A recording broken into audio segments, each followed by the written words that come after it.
The Silk Road, the legendary trade route that shaped civilizations.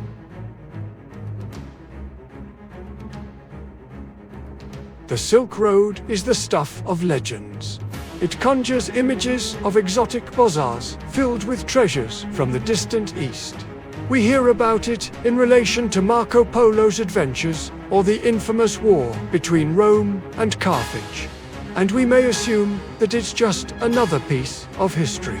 But its impact is still felt today.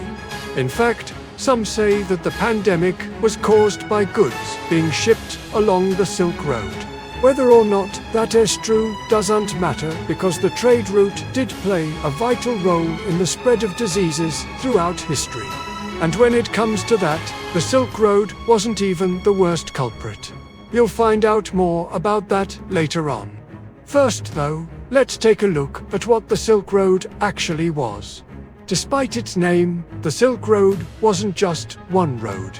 It was actually a network of roads used for trading in Central Asia, China, and the Middle East. There are over 4,000 miles of these routes which connected merchants and travelers from Europe to East Asia. One of the main reasons that this trade route was so successful was because it bypassed the established shipping routes, which were controlled by the Arabs and the Persians. The Romans had been wary of sea travel for centuries and didn't have the navigation skills needed to traverse the vast stretches of open water. This meant that the only way to get certain rare goods was to use the Silk Road. One of the most valuable items traded along the Silk Road was silk. This made sense, since silk was a major product of China. However, other goods were also highly prized. Jade, spices and tea were all staples of the trade, as were ivory and tortoiseshell. Other precious items included gold, silver, glassware, and cotton. Sometimes live animals were transported along the Silk Road, such as horses and camels, but usually they were only moved short distances. Unfortunately, many of these goods are now very rare, and it can be hard to tell if they were actually traded along the Silk Road or just somewhere else. This is why experts are still debating over whether the famous bust of Nefertiti was actually brought to Europe via the Silk Road. Her origins are unknown, but she was discovered in Egypt around the same time that European explorers began venturing into Asia. Because of this, many people believe that the statue was smuggled to Europe during one of their expeditions. However, others think that this is nothing but a modern myth. If the bust was actually created in Egypt, then it would have been made sometime before 1300 BC. If it was taken to Europe during the Age of Exploration, it would have been completed at least 1200 years after that. Scholars are divided over the bust's origins, and there is no way to know where it really came from. While the Silk Road was active for centuries, it never looked the same. During the Han Dynasty in China, the trade route extended to the west of the Tarim Basin. After that, the routes were expanded into Central Asia and then to Persia and Turkey. It remained fairly stable until the Islamic conquests disrupted the flow of trade. It continued changing over the years and eventually ended up looking like a patchwork quilt with multiple routes, crisscrossing over each other. By the Middle Ages, the Silk Road had become a major part of Eurasian culture. Not only was it a popular way of trading goods, but it was also the best way to travel from east to west. This led to an exchange of ideas as well as goods, and it helped spread religions like Christianity, Buddhism, and Islam. Of course, the various empires involved weren't always happy about this, but it couldn't be stopped. As the Silk Road grew, so did the need for security. The Chinese Emperor Wu of Han set up military checkpoints along the route to ensure the safety of merchants traveling through his lands. The Roman Empire also maintained garrisons near their eastern borders to keep out potential invaders. Still, it was dangerous to travel across Asia, especially since there were bandits, wild animals, and harsh weather conditions. Traveling along the Silk Road wasn't easy.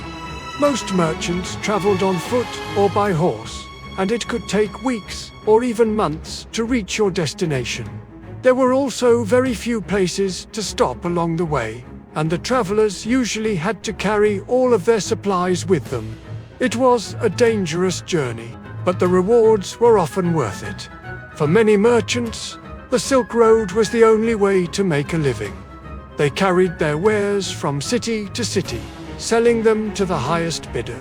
For others, it was a chance to explore the world. Some merchants were adventurers at heart, and they enjoyed the challenges of traveling to new and exotic places. These were the people who were most likely to write about their experiences, giving us a glimpse into the Silk Road. Even though the Silk Road is mostly a thing of legend today, it left behind a legacy that continues to shape our world. Many historians argue that it was the most important trade route in ancient history. It connected three of the largest empires of the time, and it facilitated the exchange of goods, ideas, and cultures between them. Without the Silk Road, the world would be a much different place today.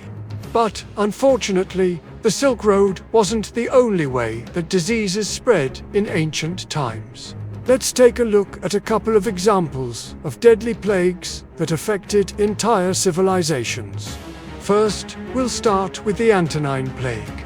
This was a pandemic in the Roman Empire in the 2nd century AD. It was first described by the historian Cassius Dio, who said that it struck suddenly and swept across the entire empire. The plague killed millions of people and lasted for 5 years. Historians believe that the disease was brought into the empire by soldiers returning from military campaigns in the east. Once inside, it spread quickly through the dense population centers. Many people died and the economy was devastated. The Antonine Plague was a major setback for the Roman Empire, but it did not seriously weaken the empire. The population recovered quickly, and the empire continued to thrive for several more centuries.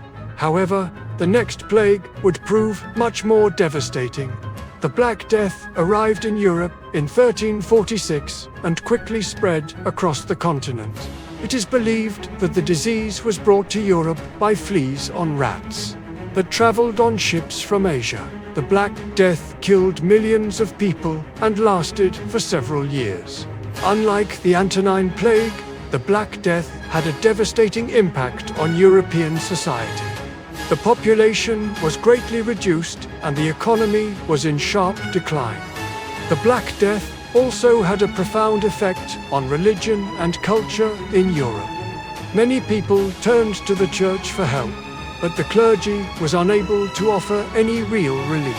This led to a decline in religious faith and a rise in skepticism and humanism. The Black Death was a terrible tragedy, but it also had some positive effects. The disease led to major changes in Europe, including the end of feudalism and the beginning of the Renaissance. We don't know exactly how many people died in the plagues, but we do know that they both had a huge impact on history. The Silk Road may have played a role in the spread of these diseases, but it certainly wasn't the only factor. The movement of people and goods across Eurasia has always been inevitable.